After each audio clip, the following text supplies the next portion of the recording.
ते सेवानिवृत्त झालेले आहेत किंवा व्यवस्थेने त्यांना सेवानिवृत्त केलेला आहे. सेवानिवृत्त हा अतिशय गलिच्छ शब्द आहे, रिटायरमेंट, पण तो इंग्रजाने आपल्याकडे आणला आणि इंग्रज गेल्यानंतर सुद्धा 75-80 वर्षे आपण जीवा पाडतो जपला.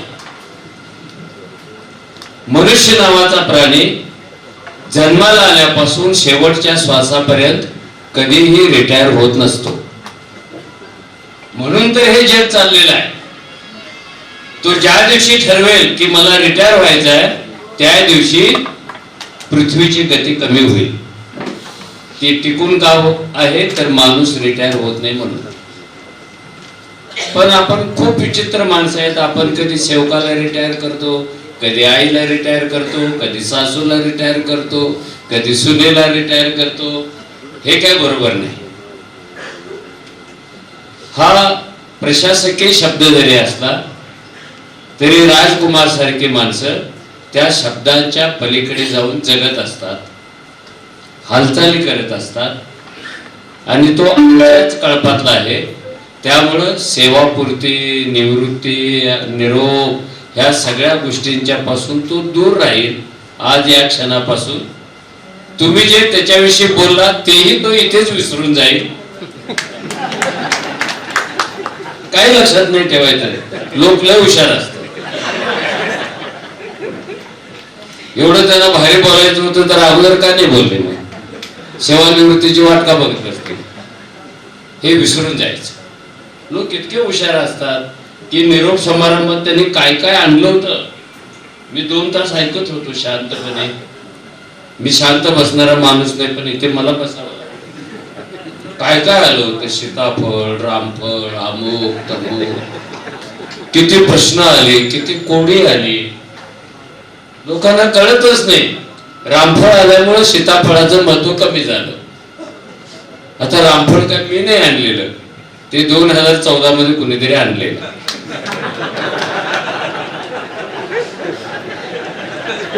आणि कुणी आणलं ह्याचं नाव पण नाही घ्यायचं आता, कारण नाव घेतले की देशद्रोह होतो.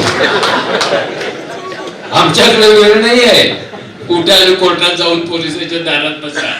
त्यामुळे नाव न घेतलं तरी लोकांना कळतं. याच्यावर माझा विश्वास आहे. म्हणून अशी वाईट नावं सार्वजनिक ठिकाणी घ्यायची नसतात. तुम्ही पण घेऊ नका.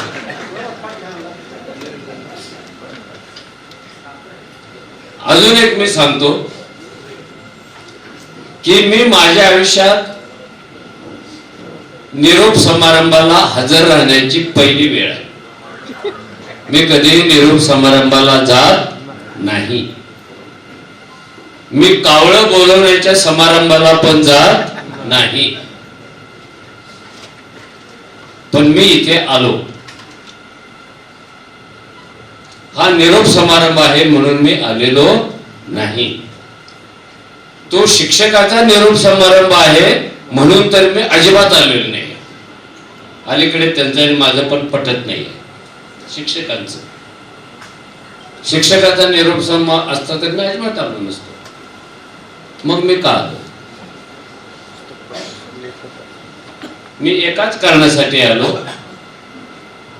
ज्याने आयुष्यात शिक्षकाची नोकरी न करता तिची चळवळ बनवण्याचं काम केलं त्या माणसाला भेटायला मिळालं. आपल्या 30-35 वर्षाच्या कालखंडात अनेक विद्यार्थ्यांच्या पाठीवर थाप मारून डोक्यावर हात ठेवून विद्यार्थ्यांच्या मध्ये विरून जाऊन ज्यांचं रूपांतर व्यक्तीतून समाजामध्ये झालं त्या समाजाला भेटायला मिळालं, व्यक्तीला नाही भेटलं. जागतिकीकरण, खाजगीकरण या काळामध्ये सगळ्यात जास्त मृत्यू कोणाचे होत आहेत ते जगभरातल्या संघटनांचे आणि त्याच्यात अडकलेल्या कामगारांचे मृत्यू होत आहेत. हा मृत्यूचा एक हंगाम चालू झालेला आहे 2010 पासून. अशा हंगामातही माणसाचा, श्रमिकांचा कणा असलेल्या संघटना जपून ठेवल्या पाहिजेत. त्यांचं संघटन केलं पाहिजे. त्याच्यासाठी आपण कष्ट केलं पाहिजे, प्रसंगी त्याग केला पाहिजे. म्हणून संघटना कोसळण्याच्या काळामध्ये संघटना उभा करण्याचं काम ज्याने केलं त्या राजकुमारला भेटायला मिळालं.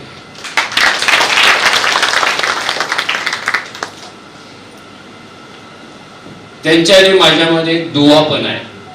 त्या दुव्याने पण मला इथे खेचून आणलं. त्यांनी म्हटलेलं आहे मी AISF मध्ये होतो, मी पण AISF मध्ये होतो. त्यांनी सांगितलं पानसरेंनी मला हे पुस्तक लिहायची प्रेरणा दिली, मला पण त्यांनी दिली. माझं देवदासी पुस्तक तर कोल्हापुरात वर्गणी काढून पावत्या छापून ते पहिल्यांदा छापून आणलं ते पानसरेने, ज्याच्या 23 आवृत्त्या झाल्या. दोघांच्या मधला एक दुवा आहे पानसरे. त्यांनी त्यांना खूप आशीर्वाद दिले, पण पानसरेने त्याच्या पलीकडे जाऊन माझं लग्न लावलेलं आहे. त्याने लग्न लावलं नसतं तर आई शपथ माझ्या आयुष्यात कधीच लग्न झालं नसतं. कारण कम्युनिस्ट पक्षाच्या संबंधित असणाऱ्या मुलाशी लग्न करावं इतका वाईट विचार करणाऱ्या महिला अजून आपल्याकडे नाहीये. कौन करेगा शादी कॉम्रेड के साथ? ज्यांची झाली ती लकी आहे. कुठल्या तरी बुवाचा आशीर्वाद त्यांना मिळालेला असणार कोकणातल्या वगैरे. तो बुवा आशीर्वाद पण देतो आणि आंबे खाल्ल्यावर पोरं होतात असं पण सांगतो. नाव घेतले का कुणाचे? लक्षात ठेवा नीट. उद्या साक्षीदार म्हणून उभा राहणार तुम्ही. कुणाचं नाव घेतले नाही सांगता आलं पाहिजे तुम्हाला. हे कोण आहेत राजकुमार यादव? बेल वाजल्यानंतर, बेल पुन्हा वाजल्यानंतर मधल्या काळामध्ये शिक्षकाची नोकरी करणारे ग्रस्त आहेत की आपल्याला हवा तसा समाज बनवण्यासाठी ज्या काही एक हालचाली चालू आहेत जगभर, त्या हालचालीशी स्वतःला बांधून घेणारा माणूस आहे. कोण आहे? हा परंपरा बदलणारा, त्यासाठी प्रयत्न करणारा, समूह बनलेला एक माणूस आहे. मला आश्चर्य वाटतं त्यांचे एक विद्यार्थी काय कसले टक्के सांगितले त्याने? 2%. माझं विज्ञान खूपच बेकार आहे, म्हणजे नाहीच आहे माझ्याकडे विज्ञान. शिल्पा पाडे. पण मी एक भाग्यशाली माणूस आहे की मी देशातल्या आणि जगातल्या सगळ्या वैज्ञानिकांना बहुतेक वेळेला भेटून आलेला. त्यांचा कोणी विद्यार्थी सायंटिस्ट आहे, कोणी अधिकारी आहे, कोणी अमुक आहे, तमुक आहे. मला आश्चर्य वाटलं की आपल्या देशातली गुरु शिक्षक परंपरा ही कोण कुणाचा अंगठा कापून घेतो याच्यावर उभे. अंगठा कापून घेणारे. मोबाईल कोणाचा वाजतो? दाढीवाल्या. मोबाईल बंद कर, दिसते मला इथून. अजून तुमच्याकडे येणार आहे मी. खनपीन होईल, कळेल मग आपण कोण आहोत, कुठे आहोत, कसे वागतो. अंगठा कापून घेणाऱ्या परंपरेमध्ये स्वतःचा अंगठा विद्यार्थ्यांना देऊन त्यांना मोठं करणाऱ्या राजकुमारला भेटायला मिळालं. आपल्या शिक्षण परंपरेत अजून एक लफडा आहे. आपली शिक्षण परंपरा ही विद्यार्थ्यांना हरवणारी परंपरा आहे. इथे कोणी विद्यार्थ्यांना जिंकू दिलं जात नाही. काय मस्तीत बोलतात मास्तर परीक्षेच्या वेळेला 30 मार्क दिले आणि 94 पोरांना कापलं. खाटकाचं दुकान चालवत आहे का कापलं? आणि ही कापाकापी नको म्हणून बिन परीक्षाची शिक्षण पद्धती आपल्याकडे आहे. आता परीक्षाच घ्यायची. हे कापाकापी काय चालतं? ह्या कापाकापीच्या जगामध्ये स्वतःचं रूपांतर विद्यार्थ्यामध्ये करणारी माणसं शिक्षक खूप कमी असतात. त्या दुर्मिळ माणसामध्ये एक असलेल्या राजकुमारला मी इथे भेटायला आलो. मी निरोप समारंभाला आलेलोच नाही. हे का घडतं असं? आणि कुठे आहे सर्वांना शिक्षण? असा एक धीर गंभीर प्रश्न विचारण्याचं धाडस या देशातल्या कोणत्याही मास्तरांनी 2014 नंतर केलेलं नाही आहे. सगळे शेपटा घालून बसलेले आहेत. दिवसभर कॅल्क्युलेटरवर खेळायचं. 3 महिन्याने महागाई भत्ता किती वाढणार, कुणाची बदली कुठे होणार, कुणाला कसं जुगाड लावायचं, प्रश्न कसा विचारणार तो? बरोबर आहे देवा? एकही मास्तराने प्रश्न विचारला नाही की जो त्यांनीच विचारायला पाहिजे होता. मला कशाला सांगताय का? कॉम्रेड, प्रश्न कोणी विचारायला पाहिजे होता? मास्तराने विचारायला पाहिजे होता. असा प्रश्न विचारणारा एक धाडशी, एक त्यागी, एक समर्पित मास्तराला भेटायला मी इथे आलेलो आहे. ताकदच नाही कोणाची. का ताकद नाही? खाजगीकरणाच्या, जागतिकीकरणाच्या प्रक्रियेमध्ये जसे अनेक गोष्टींचे मृत्यू सुरू आहेत, तसं आपल्या देशामध्ये, भांडवली देशामध्ये, हुकुमशाह देशामध्ये प्रश्नांचे मृत्यू पण सुरू आहेत. प्रश्न विचारायचेच नाहीत. प्रश्न विचारला राष्ट्रद्रोह, प्रश्न विचारला विद्रोह, प्रश्न विचारला बंड. अरे कळत कसं नाही भाऊ? जगातल्या प्रत्येक ज्ञानाचा जन्म कोणत्या ना कोणत्या प्रश्नातूनच होत असतो. तुम्ही प्रश्न मारून देशाचा, समाजाचा विकास करू शकत नाही. प्रश्न जन्माला येणारी गर्भाशय काढून टाकता तुम्ही आणि बोलत नाही कोणी. हे अण्णा हजारेंच्या सारखं मौन पाळणाऱ्या माणसांचं जग बनवलं जाते. प्रश्न मारतात तिथे आणि प्रश्न विचारणाऱ्याला विद्रोही समजले जातं. प्रश्न का मारले जातात? कारण जगातल्या सत्ताधाऱ्यांना कधी बॉम्बची भीती वाटत नाही, कधी शस्त्रांची भीती वाटत नाही, कधी निवडून येणार की हरणार याची भीती वाटत नाही. कारण रडून सुद्धा तिकीट मिळवता येतं हे 4 दिवस आपण पाहिलेलं. घाबरत नाहीत ते व्यवस्थेतल्या एकाच गोष्टीसाठी घाबरतात आणि त्या गोष्टीचं नाव असतं प्रश्न.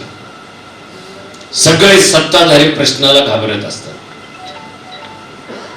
कारण प्रश्न सत्ताधाऱ्यांना कधी खेचेल हे सांगता येत नाही. म्हणून जगातल्या सगळ्या व्यवस्था प्रश्नाला घाबरतात, विचाराला घाबरतात, विद्रोहाला घाबरतात, ज्ञानाला घाबरतात, साहित्याला घाबरतात.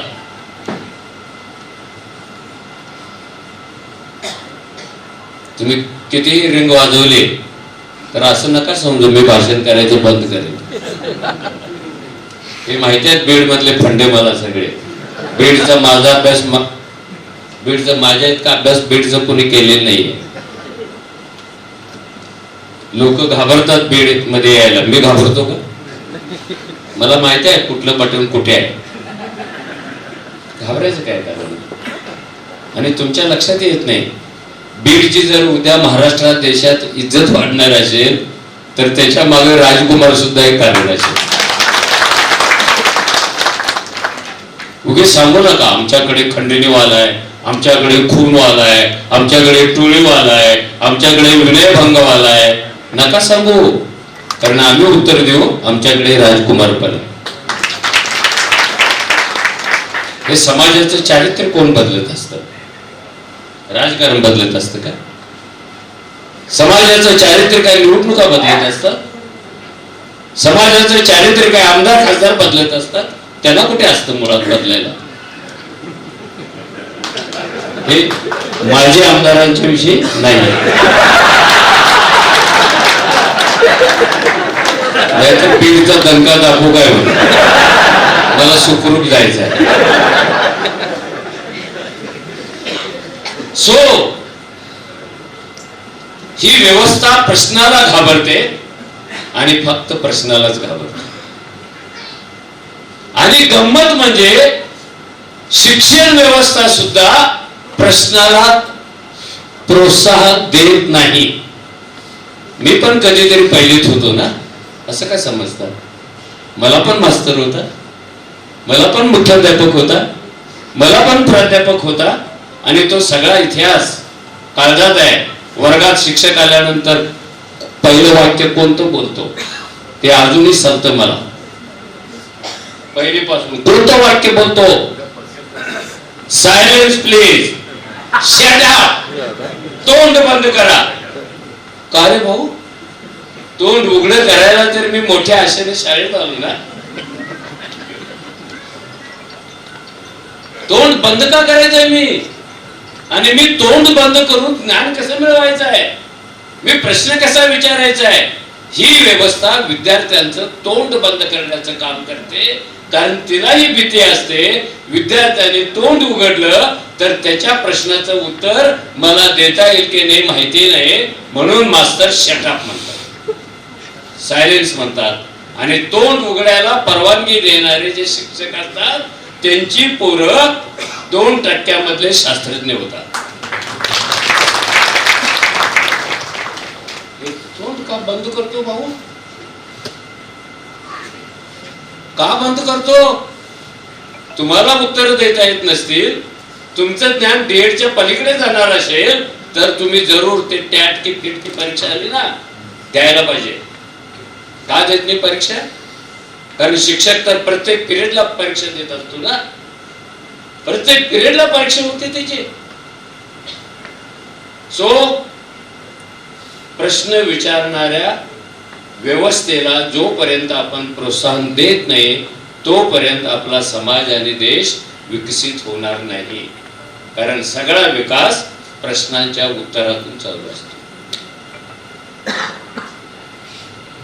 कधीतरी चांगला मास्तर होण्याचा प्रयत्न करायला पाहिजे. आम्हाला खूप चांगले मास्तर मिळाले. मला इतके भारी मास्टर माझ्यात की कोणालाच नाही मिळाले. इतका भारी की डोक्यापर्यंत पायाच्या गोट्यापर्यंत मास्तरांनी रूळ फोडून तयार केलेल्या जखमा उरण मी अजूनही दाखवू शकतो. तुमचं भारी आहे, कायद्यात आला. आमच्या वेळेला मास्तर हाच कायदा होता, तुमच्या वेळेला सरकारी कायदा आला नाही का? हे प्रश्नाला का घाबरतात?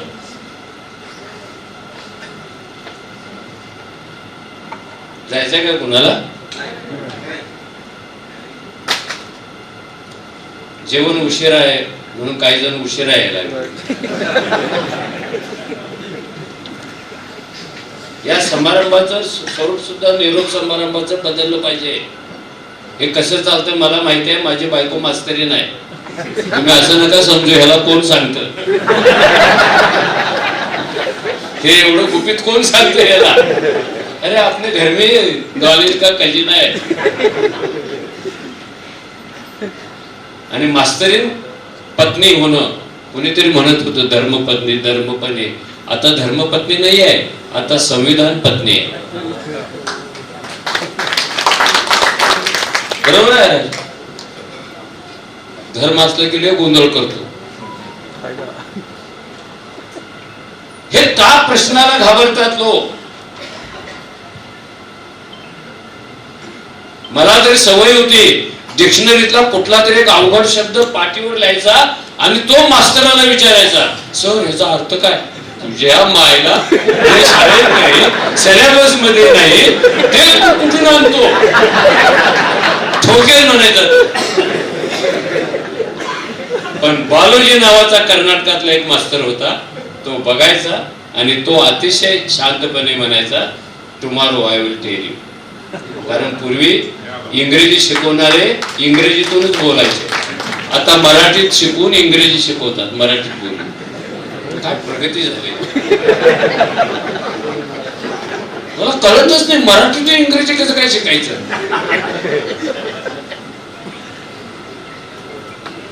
तुम्हाला आश्चर्य वाटेल ही प्रश्न काय चीज आहे ते पहिल्यांदा समजून घ्या, मग मी राजकुमारसाठी का आलो हे पुन्हा पुन्हा तुम्हाला कळेल. हे टायटल नाही आहे. कुठे शिक्षण इज नॉट ओनली टायटल. हा एक आयुष्यभर शिक्षणात काम केलेल्या माणसाने केलेला विद्रोह आहे हा प्रश्न. म्हणजे रेव्होल्युशनरी क्वेश्चन.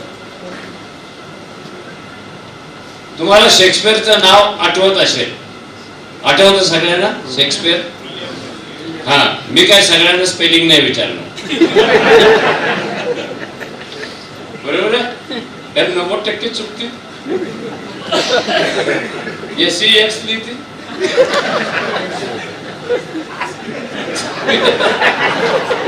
अरे क्या कॉम्रेड. शेक्सपियर एक मोठा नाटककार होता आणि त्याच्या एका नाटकामध्ये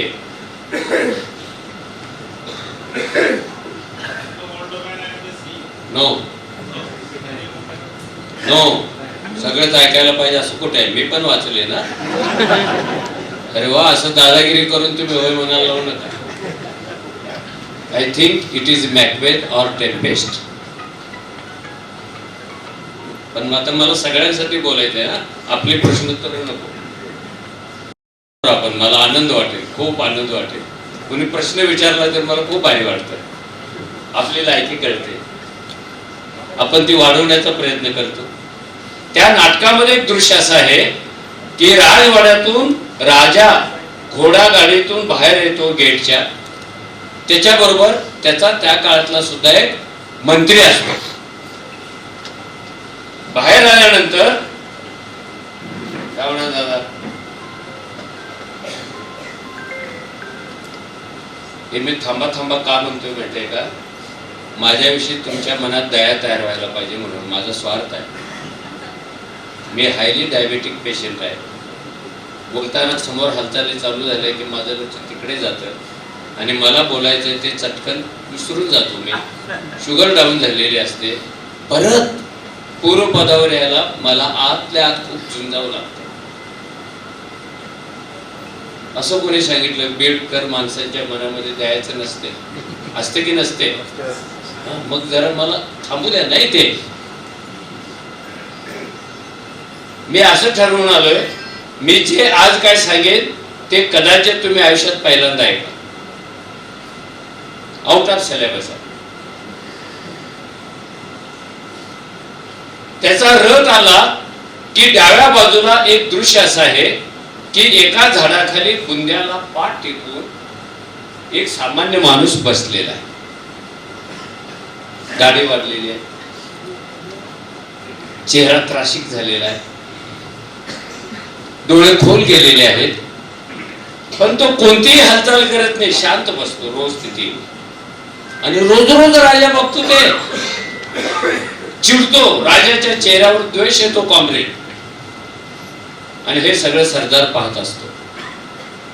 एक दिवस सरदार राजाला विचारतो, महाराज मी किती दिवसापासून पाहतोय तो माणूस दिसला ना, तुमच्या चेहऱ्यावर खूप राग, त्रासिक होता, जेलसी होता. व्हाय? तो तर गरीब माणूस आहे. आणि राजाने दिलेलं उत्तर असं होतं, तो म्हणाला तो माणूस गरीब असेल, त्याची दाढी वाढलेली असेल, त्याचे कपडे मळलेले असतील, तो जेवला पण नसेल, तो मला शिव्या पण देत नसेल, पण एक गोष्ट मी सातत्याने पाहतो. तू पाहतोस का? Do you know the man is thinking and thinking people are very dangerous. Question makers are very dangerous. म्हणून या शीर्षकाचं महत्व वेगळ्या वेगळ्या अंगाने आपण समजून घ्यायला पाहिजे. आता कुठे आहे शिक्षण हा जो प्रश्न आहे, हा भारतात आपण 2500 वर्षापूर्वी सुद्धा विचारू शकलो असतो. मनुच्या काळात तेच होतं ना, कुठे शिक्षण? म्हणून एका जातीला शिक्षणाचा अधिकार दिलाय आणि बाकी बोंबलत बसलेले आहेत, अजून बोंबलतायत. पत्ताच कापला ना त्याने. इतर कुणी शिकायचं नाही, विचार करायचा नाही, प्रश्न विचारायचे नाही, नवी कपडे घालायचे नाही, ज्ञान साधना करायचं नाही. हा प्रश्न 2500 वर्षापूर्वीचा आहे. मध्ये लोकांनी तो विसरला होता आणि 14 नंतर घाबरून विसरला होता. तो प्रश्न त्याने आता रिओपन ऑफ रेव्होल्युशनरी क्वेश्चन.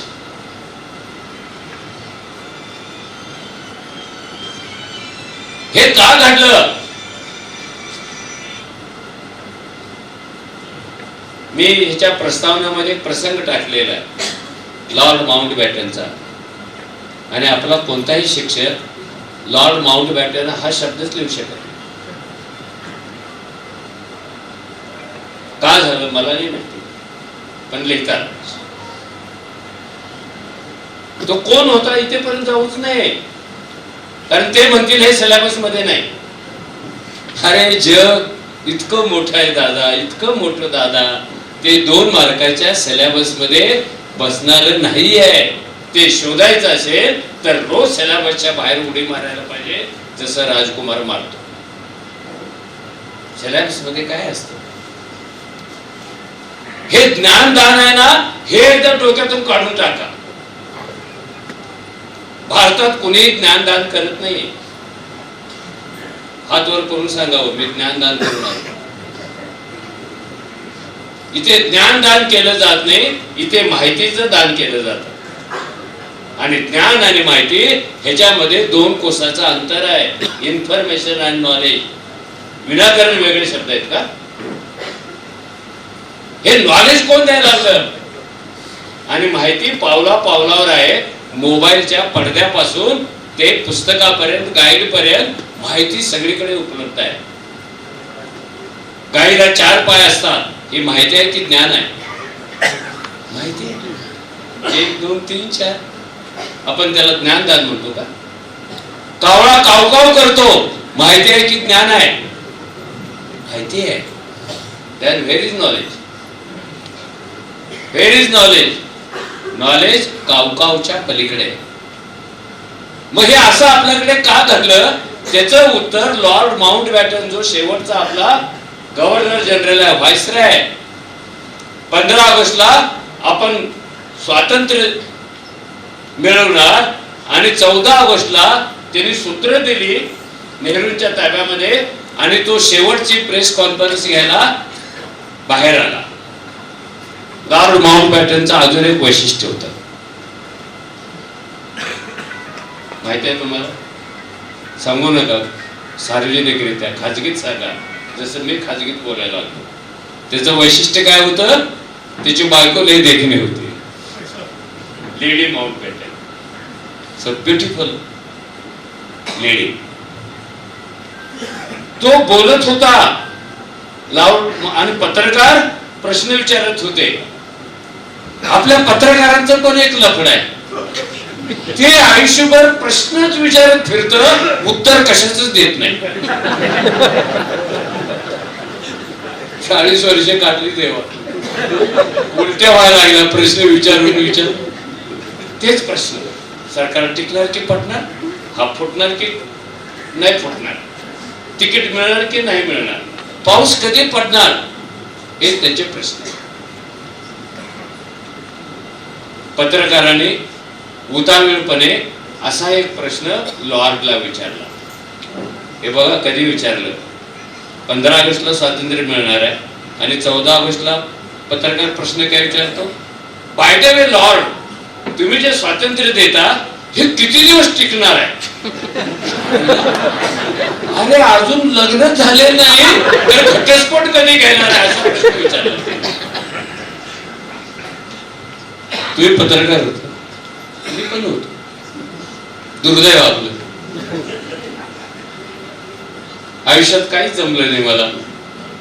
सरकारी नोकरी करायची नाही असं ठरवलं, ते अपॉइंटमेंट लेटर फाडून टाकले होते. मी नाही मला व्हायचं, मला प्रायव्हेट मध्ये पण नोकरी करायची नाही, मला फक्त पत्रकारच व्हायचं होतं. कारण पत्रकारितेला मी सोशल मुवमेंट समजत होतो, तीच करायची होती मला, बाकी कुठे गेलो नाही. So back to lord. हे स्वातंत्र्य किती दिवस टिकणार? आणि लॉर्ड तो ब्रिटिश माणूस आहे, मुरब्बी माणूस आहे. ब्रिटिश माणूस कमी बोलतो, ओठातल्या ओठात बोलतो. तो काय बीड सारख्या माणसाशी बोलत नाही. बोलू नको म्हटलं तरी बोलतात लोक, कमी बोल म्हटलं तरी जास्त बोलतात लोक. आणि त्यांच्या समोर प्रश्न पडतो, साला बोलायचंच नाही तर आयुष्याचं काय होईल भाऊ. ब्रिटिश बघा कधी बोलताना असं ओठ त्यांचं हे उंच होत नाही, ते भारतीयांचं होतं. शाळेतल्या पोरांना विचारलं आत येताना may I come in sir म्हणायचं, ते कसं म्हणतं may I come in sir, आणि जबडा खालवर होतो. आणि ब्रिटिश पोरगा असेल तर may I come in sir, water please. हे लय बोंबलतं आपलं, कारण त्याला पहिल्यांदा इंग्रजी येत असतं. लॉर्ड म्हणाला, जोपर्यंत या देशातल्या माणसाचा रेल्वे आणि पोस्ट ह्या दोन गोष्टींवर विश्वास आहे, तोपर्यंत या देशातल्या स्वातंत्र्याला काही होणार नाही. आणि आता कॉम्रेड हातात एक झेंडा घ्यायचा, कुणाची तरी घोषणा द्यायच्या, बिन तिकिटाचं रेल्वेत घुसायचं, संडास मध्ये टंबरेल असेल तर ते ताकद लावून ओढायचं. आता त्याला रेल्वे कुलूप घालायला लागली. डबडं संडासात किती असुरक्षित अवस्थेत आहे. जर डबडं इतकं असुरक्षित तर माणूस किती असुरक्षित. काय बरं चाललंय का. त्यांनी सांगितलं रेल्वे जोपर्यंत माणसाच्या विश्वासाला पात्र आहे तोपर्यंत स्वातंत्र्याला काही होणार नाही, आणि पोस्ट जोपर्यंत विश्वासाला पात्र आहे. मला अजूनही आठवतं, माझा बाप मिलिटरीत होता. 62च्या भारत चायना युद्धामध्ये डाव्या हातातून त्याची गोळी गेली खांद्यातून, तो परत आला. तो जेव्हा मेला तेव्हा गावाला माहितीच नव्हतं हा गोळी खाल्लेला सैनिक आहे. मेल्यानंतर 10 वर्षांनी कळलं की हा सैनिक आहे. आपलं सैन्यावरचं प्रेम सुद्धा कसं. आणि तो जेव्हा मेला तेव्हा त्याला पेन्शन मिळत होती 7 रुपये 40 पैसे. लय लांब गाणं गात आलो कॉम्रेड मी इथे, लय लांबचा प्रवास झाला. राग येतो व्यवस्थेचा. कोणती व्यवस्था शिकवायला लागलो आपण. कुठे पोस्ट जगलेले आहे आता. ज्यांच्यावर पोस्ट जगवायची जबाबदारी होती त्या सरकारनेच कुरिअर वापरायला सुरुवात केली. ज्यांच्यावर रेल्वे जगवायची जबाबदारी होती त्यांनीच अंबानीला बुलेट ट्रेन विकली. स्वातंत्र्याचं काय होणार आहे. आणि पत्रकारांनी शेवटचा दुसरा प्रश्न विचारला. मी हात जोडून विनंती करतो सगळ्या मास्तरांनी ते वाचायला पाहिजे. 2 गोष्टी वाचायला पाहिजेत. माझं तर असं टोकाचं म्हणणं आहे, ज्यांनी महात्मा फुलेंनी हंटर कमिशनला दिलेलं निवेदन वाचलेलं नसेल ना त्याला मास्तरची नोकरीच द्यायची नाही. मी असतो ना राजकुमार मुलाखत घ्यायला,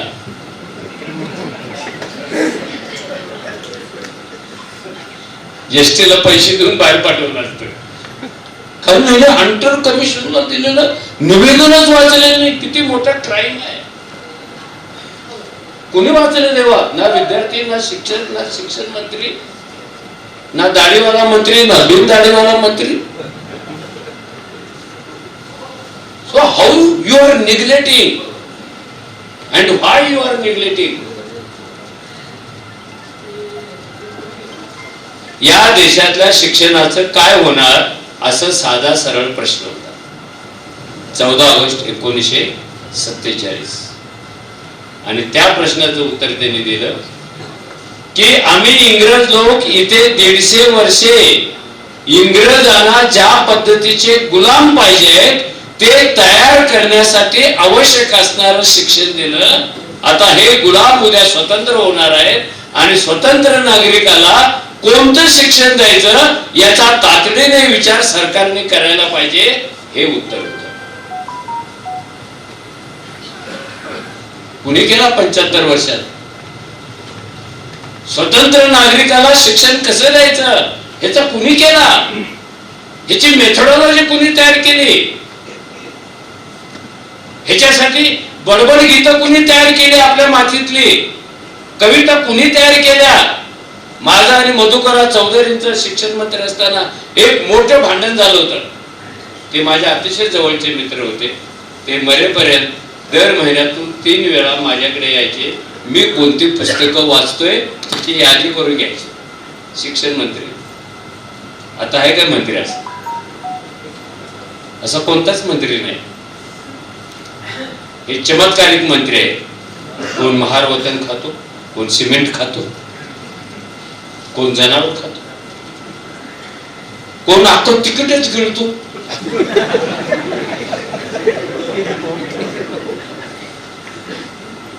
नाव घ्यायची. अरे मुळात एक मोठी चूक केली आपण की 15 ऑगस्ट नंतर या देशातल्या स्वतंत्र झालेल्या नागरिकांना शिक्षण द्यायचं नाही. मी प्रश्न विचारला होता. म्हटलं साहेब इंग्रज जाऊन लय वर्षे झाली, स्वातंत्र्याला पण 50 वर्षे झाले, तेव्हा प्रश्न विचारला होता. हे किती दिवस चालणार? Rain rain go away. अरे ते टिंगल द्यायला पाणी नाही, प्यायला पाणी नाही. जमिनीच्या भेगा बघितल्या माहिती पटात? त्या प्रदेशातली पोरं कोणती कविता म्हणतात? Rain rain go away. हे त्याच्या अडाणी बापाला समजलं नाही म्हणून तो पोरगा वाचला. जर त्या क्षणाला बापाला कळलं असतं याचा अर्थ काय, माधर चोप चप्पल घेऊन त्याला मारलं असता, त्याची पहिल्यांदा शाळा बंद केली असती. पावसाला जा म्हणतोस, पुशी कॅट म्हणतोस. Where have you been? I have been in London. काय साधे मांजर. अरे तुझी आई मरायला लागली, औषधाशिवाय तिला भेटून ये ना. राणीला कशाला भेटायला गेला? हा आपल्या शिक्षणासमोरचा एक गंभीर प्रश्न. स्वातंत्र्यपूर्व, स्वातंत्र्यानंतरचा काल. आपल्याकडे कायदा झाला सर्वांसाठी शिक्षण, पण हा कायदा आपल्या देशातला कधीही 100% राबवला जात नाही. आपला सगळा विकास कोऱ्या कागदावर असतो आणि कागदावरून बाहेर पडलं तर भकास असतो. दादासाहेब गायकवाड नावाचे एक मोठे पुढारी होते. यशवंतराव चव्हाणांच्या समाजवादी कंपूमध्ये चर्चा चालू होती आणि यशवंतराव चव्हाण जीव तोडून सांगत होते किती विकास केला आमच्या सरकारने, काश्मीर पासून कन्याकुमारी पर्यंत इकडे तिकडे. ते ऐकून दादासाहेब म्हणाले, आमच्याकडे जत्रेला डबड्याचा सिनेमा येतो. डबड्याचा सिनेमा माहिती आहे कुणाला? हात वर करा. म्हणजे तुम्ही अजून मागास भागातले जात. कधी संपणार?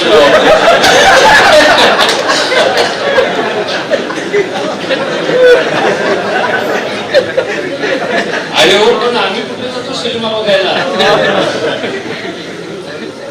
पूर्वी होता, आता पण आदिवासी भागामध्ये तो येतो. धडगाव, अक्कलकुवा इकडे तिकडे येतो. त्यांनी त्याचं उदाहरण दिलं. ते म्हणाले गावाकडच्या जत्रेत डबड्याचा सिनेमा येतो, त्याला होल असतं. कापूस द्यायचा, रद्दी द्यायची, धान्य द्यायचं, बार्टर सिस्टीम होती. एक डावा डोळा बंद करून त्याच्या आत घुसवायचा आणि उजवा डोळा बाहेर ठेवायचा. हे मला डोळ्याचं लॉजिक अजूनपर्यंत कळलेलं नाही. डाव्या डोळ्याचा बहुतेक वेळेला वापर का होतो? सिनेमा बघताना पण यांना करू द्यायचं नाही.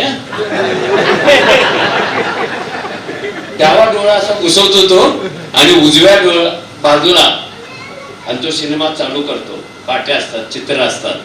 दिल्ली का काहीतरी देखो, हैदराबादचा कुतुब मिनार बघा, हिमालय देखो, तो असं करत असतो. आणि हे छोटं पोरग ज्याच्या ढोंगणात चड्डी पण नाही, तिचं खूप प्रमोशन झालेलं असतं. कारण गटारीवर बसून, डुकराच्या जागेत बसून तो ताजमहाल बघत असतो. दादासाहेब म्हणाले, डोळा बंद करून आत बघितलं ना, यशवंतराव विकासच विकास असतो. आणि उजव्या डोळ्याने बघितलं ना, डुक्कर ढुंगणारा चालतं, बघायचंच बघायचं असतं.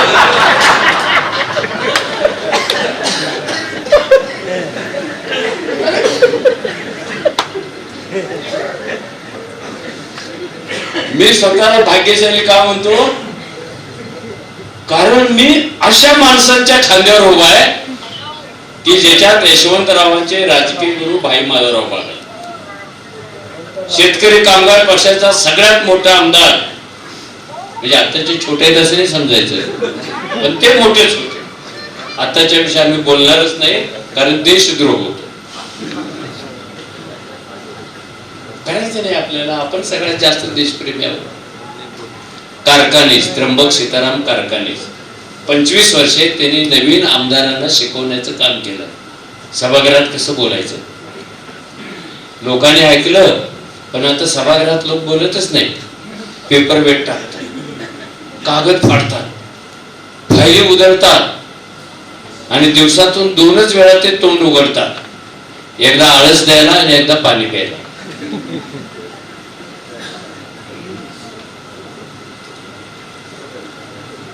त्यांच्या खांद्यावरून मी आलो. नुसतंच पानसरे नाही आहे, संतराम पाटील पण होते, एन.डी. पाटील पण होते, भाई दाजेबा देसाई पण होते, क्रांतिशील नाना पाटील पण होते, नागनाथ नायकवडी पण होते. ह्या सगळ्यांनी मोठ्या दयेने त्यांचे खांदे मला पाय टेकवायला दिले आणि ज्या दिवशी मी त्यांच्या खांद्यावर पाय टेकवला त्या दिवशी माझी उंची 20 फूट झाली.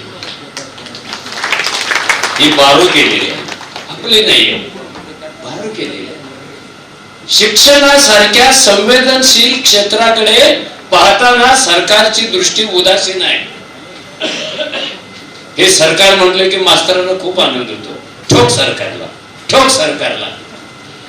पण तेवढेच मास्तर पण जबाबदार आहे, तेवढेच विद्यार्थी आणि पालक पण जबाबदार आहे. ह्या सिस्टीमला वाढवी लागलेली आहे. So back to Hunter Commission. Hunter कमिशनला महात्मा फुलेंनी निवेदन दिलं आणि त्या निवेदनामध्ये शिक्षणावर 1, 2, 3 मोठे पॅरेग्राफ आहेत. काय होतं निवेदनात? ते म्हणाले आमच्याकडचे पंतोजी शिक्षक शूद्र मुलांना, ओबीसी मुलांना, बीसी मुलांना वर्गाच्या बाहेर बसवतात आणि आपण शिकवलेलं त्यांना ऐकू जाऊ नये म्हणून हळूहळू आवाजात बोलतात. राग आला तर त्याला स्पर्श करत नाहीत, कारण विटाळ होतो म्हणून हातातले काठी फेकतात, दगड फेकतात. काय शिकवायची पद्धत होती? हे आम्हाला थांबवायचं आहे, कारण शिक्षणाचं सार्वत्रिकरण करायचं, शुद्र अतिशुद्रापर्यंत ते न्यायचं. ते जर न्यायचं असेल तर पंतोजी शिक्षक नेमून उपयोगाचं नाही. त्याच्या जागी बहुजन समाजाचा मास्तर आणला पाहिजे. त्याला ती पोरं आपल्या रक्ताची वाटतील, आपल्या सुखदुःखाची वाटतील आणि मग तो त्यांना शिकवेल जीव लावून. नुसतंच शिक्षक आणू नका, शिक्षण खात्यातले अधिकारी सुद्धा ओबीसी आणा, बहुजन समाजातले आणा. सेक्रेटरी असेल, शिक्षण अधिकारी असेल, गट शिक्षण अधिकारी असेल, इन्स्पेक्टर असेल, मुख्याध्यापक असेल, हे सगळे बहुजन समाजातून आले ना तर मग हे आपल्या बहुजन समाजात शिक्षणाची क्रांती घडवते. महात्मा फुल्यांचं शिक्षणाचं स्वप्न काही लवकर पूर्ण झालं नाही. कधी झालं? हे 50 वर्षापूर्वी झालं. तसं लवकर झालं. मी आज तुम्हाला प्रश्न विचारतो, जातीवादी भूमिकेतून त्याचा अर्थ घ्यायचा नाही, व्यवस्थेच्या दृष्टिकोनातून त्याचा अर्थ घ्यायचा. समजा महाराष्ट्रामध्ये प्राथमिक शिक्षक आहेत झेडपीचे, त्याच्यात ब्राह्मण समाजातले लोक किती टक्के असतील? ब्राह्मण शिक्षक झेडपीमध्ये किती टक्के असतील? 1%, जे पूर्वी 99% होते. मग हे 98 गेले कुठे? कोण तुमच्या शेंबड्या पोराला शिकवणार? म्हणून ते सिलिकॉन व्हॅली मध्ये गेले. मग त्यांच्या जागी कोण आला? आता प्राथमिक शिक्षकांचा जर जातवार विचार केला तर बहुजन समाजातले शिक्षक झेडपी मध्ये किती टक्के आहेत? किती टक्के? आकडा काढला असेल ना. बहुजन समाज म्हणजे ब्राह्मण वगळता बाकी सगळे. कारण आता मराठ्याला पण कुणबी व्हायचे, कुणब्याला मराठी व्हायचं, वंजाराला बंजारी व्हायचं, बंजाराला वंजारी व्हायचं.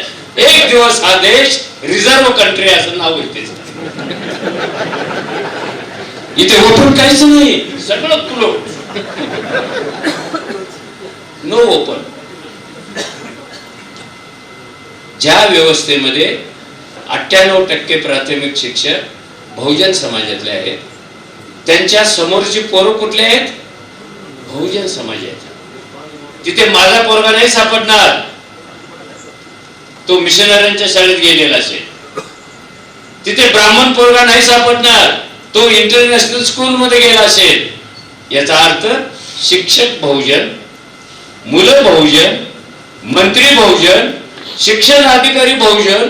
कितीतरी कांबळे नावाचे शिक्षण अधिकारी तुम्हाला भेटतील. माने, अमुक, तमुक, डुकरे, हे सगळे शिक्षण क्षेत्रातले अधिकारी आहेत. आता सुद्धा मी नाव कोणाची अशी विचित्र वाटत होती मला. हे बहुजन, हे सगळे शिक्षण क्षेत्रात आले.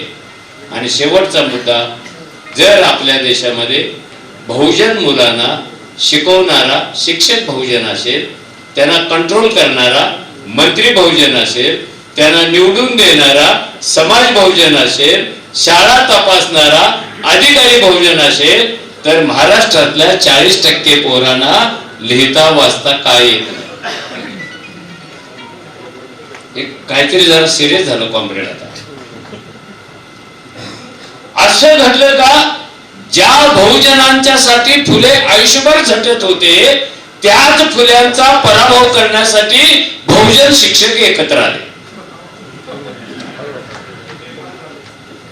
मी नाही म्हणणार बाबा उगीच देशद्रोह, तुला काय जातं तुझं, माझ्याकडून काही वधून नाही घ्यायचं, मी वधणारच नाहीये. मुद्दा गंभीर आहे. बहुजन समाज, बहुजन व्यवस्था, बहुजन मुलं, 40-50% पोरांना लिहिता वाचता काय येत नाही हे मी एवढ्यासाठी सांगतो. मी अशा एका आदिवासी पाड्यावर प्रोजेक्ट चालवतो जिथे 1ली ते 7वी पोरं रोज शाळेला जातात. 8वी पर्यंत शाळा आहे आणि मी गेल्या 1.5 वर्षापासून त्यांना स्वतःचं नाव लिहायचं कसं एवढं शिकवतोय. मग उत्तर काय? सरकारी शाळा बंद पडणार आहे. पडू देत ना, मग पडू देत ना. कारण शाळा चालू असून एक निरक्षरच वर्ग तयार होत असेल तर या पापाचे धनी कोण आहेत? मग कुणीतरी असेल, कुणीतरी असेल का नाही देवा? XYZ. याचं उत्तर शासन मंत्री शिकवायला जातो का वर्गात? वर्गात शिकवायला कोण जातो? मंत्री जातो का? काय आमदार जातो? तू गेला असता तर त्याला जबाबदार धरला असतं. आमदार जाणारच नाही शिकवायला, कारण त्याला कुठे काय येते.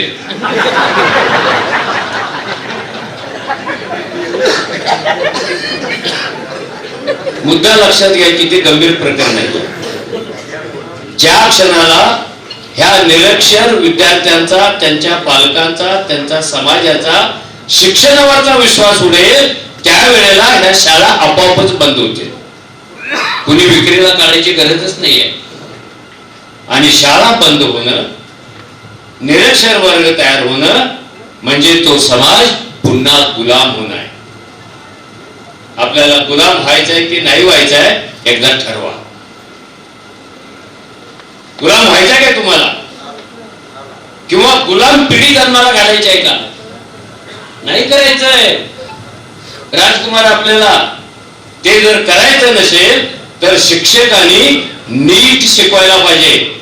आपली पोरं उचलली, प्रायव्हेट मध्ये घातली आणि त्या आदिवासींची पोरं पकडली, तुला खिचडी देतो, तुला शर्ट देतो, तुला लंगोटी देतो. का बरं? तुम्ही एवढे बहादूर शिक्षक असाल तर स्वतःची पोरं झडपीच्या शाळेत का नेत नाही? ह्याची चळवळ करायला पाहिजे, तरच शाळा जगणार आहेत. राजकुमार कोण चळवळीत भाग घेईल? हात तरीवर करा. या चळवळीत कोण भाग घेईल?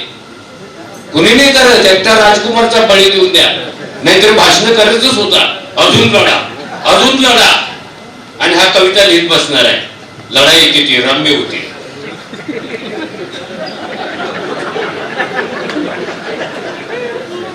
मी अतिशय गंभीर बोलतोय. मी हात जोडून सांगतो, हा विनोद नाही भाऊ. महात्मा फुले माझ्या समाजात आले नसते ना, तर हा जो उत्तम कांबळे आहे ना, हा यल्लमाला सोडला गेला असता, लुगडं घालून फिरला असता जोगवा मागत. फुले माझ्या जगण्यामध्ये आले म्हणून मी भाषण करायला उभा राहिलो.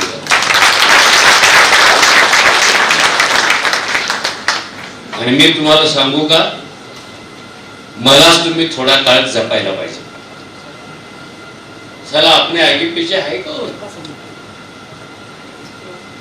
राजकुमारचा सत्कार करू नका, कारण हे सत्कार मला माहिती आहे. तेव्हा माझी बायको 1.5 महिन्याने रिटायर होणार आहे, तिथं चालले माझ्या सत्कारचं मला तुम्ही या, शाळेत बंद पडेल तुझी. किती धाडशी आहे बायको, माझा विलन करणार मास्तरांच्या समोर नेऊन, आणि तू साडी चुळे आणणार तिथून.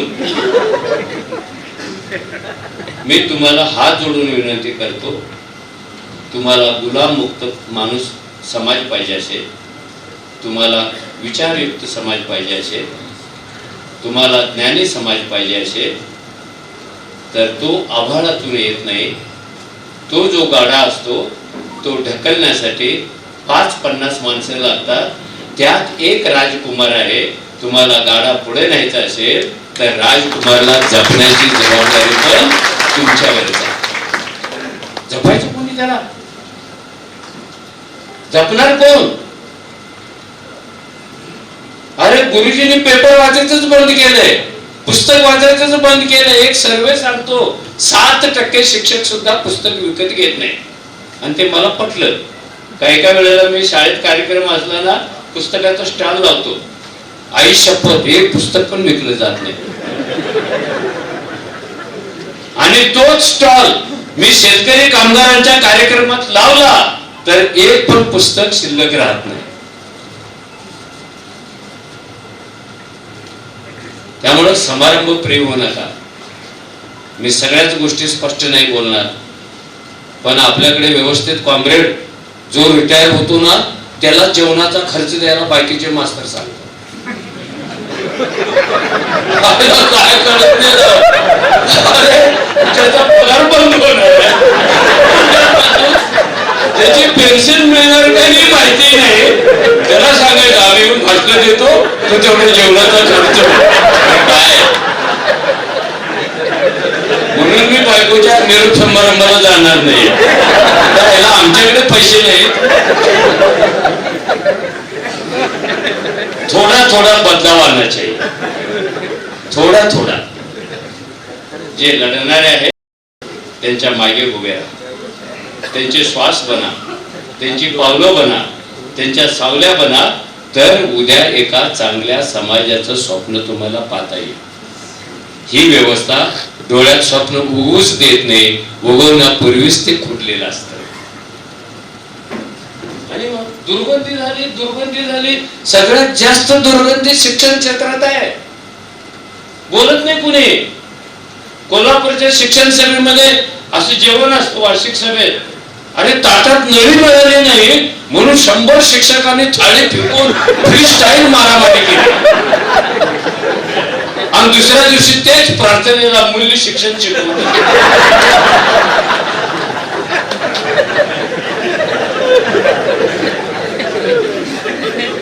कुछ अलग करना है. आणि गुलाम व्हायचं नाहीये म्हणून शिक्षणाचा विचार करायचा. गुलाम व्हायचं नाहीये. हे नोकरी बिकरी नंतरची वेळ आहे. आणि मास्तरकीच्या नोकऱ्या 50 पासून कुणालाही मिळणार नाही. भाकी तर करतो मी.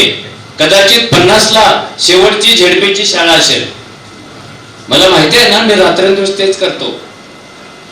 ज्या गतीनं पडताय त्या शाळा बंद करा म्हणून परमनंट असलेल्या कोणत्या मास्तराने आंदोलन केलंय हात वर करा. काय गमजा चालू आहे का? निवडणुकीत कामं नको म्हणून तुमचं आंदोलन, कुत्र्याचा बंदोबस्त करणार नाही म्हणून आंदोलन. आपला पाठिंबा आहे शिक्षकांना, कारण शिक्षकांच्या प्रतिष्ठेचा आम्ही सर्वात जास्त विचार करतो. त्याला नाही कुत्रं मोजायला सांगायचं. अरे मग जेवढा वेळ मिळेल तेवढा वर्गातल्या पोरांना तर शिकवा. भाऊराव पाटील काय म्हणाले? तुम्ही वाचत नाही म्हणून हे झक मारत मला सांगाल नंबर प्रकाश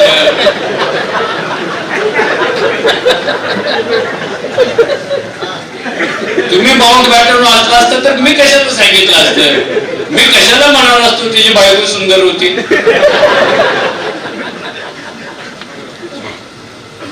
बरं झालं ते जिवंत नाही आहे हे ऐकायला खटला भरला असता. भाऊराव पाटलांनी एक पुस्तक लिहिले त्यांचं आत्मकथन, आणि मी भाऊराव पाटलांच्या सगळ्या शाखांमध्ये जाऊन आलेलो आहे. कुणीतरी विवेकानंद शिक्षण संस्थेचं नाव घेतलं, बापूजी साळुंखेंचं. मला बापूजी साळुंखेंच्या बरोबर 13 वर्षे राहण्याची संधी मिळालेली आहे. ज्यांनी जिल्हा परिषद, तालुका पंचायत, ग्रामपंचायत 3 टायर सिस्टम तयार केली ते माझे वर्ग शिक्षक होते, पी.जी. पाटील, पी.व्ही. पाटील.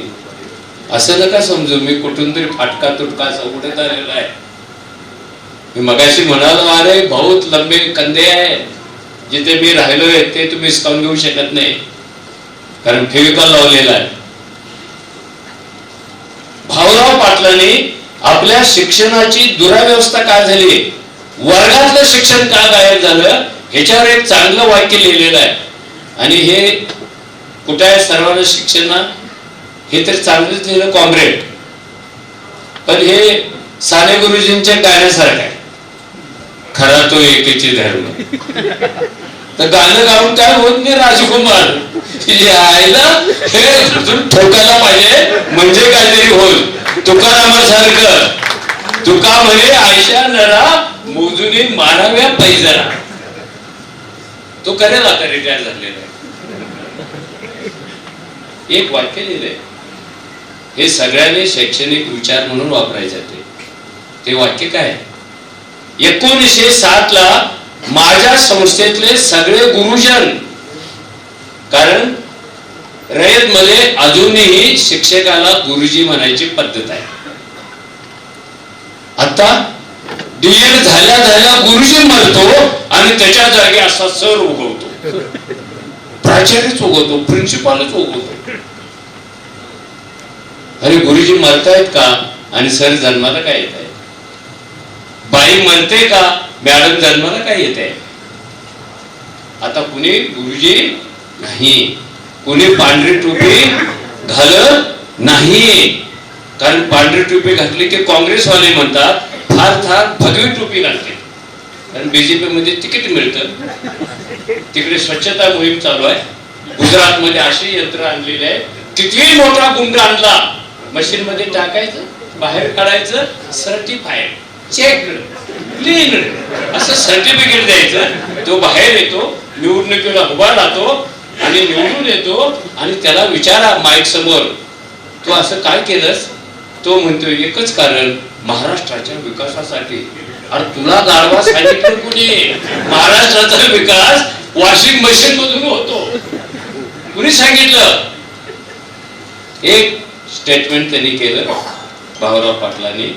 7 ला माझ्या गुरुजनांना कामगार कायदा लागू झाला आणि कामगार कायद्याने गुरुजी मारला आणि तिथे कामगार जन्माला आला.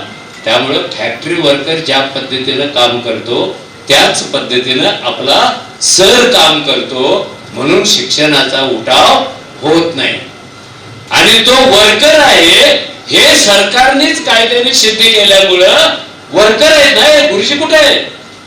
गुरुजी बाण संपले. तुम्ही कितीही सांगू नका माझा नवरा गुरुजी आहे, मी सांगत नाही माझी बायको अशी आहे. गुरुजी संपलेलं जग आहे. आणि आपण अपेक्षा काय करतोय? असं झालं पाहिजे, तसं झालं पाहिजे. कामगार तयार झालेल्या शिक्षकाच्या नावाखाली म्हणून त्याला कुत्र्याचा बंदोबस्त करायला होता. मॅडम जर त्याच्यातून सुटायचं असेल तर रात्रंदिवस आपल्या काळजातला शिक्षक जिवंत ठेवला पाहिजे. कितीही वादळं आली, कितीही संकटे आली, स्वतः मरा पण काळजातला गुरुजी मरू देऊ नका. एवढंच सांगण्यासाठी मी आलो होतो. धन्यवाद.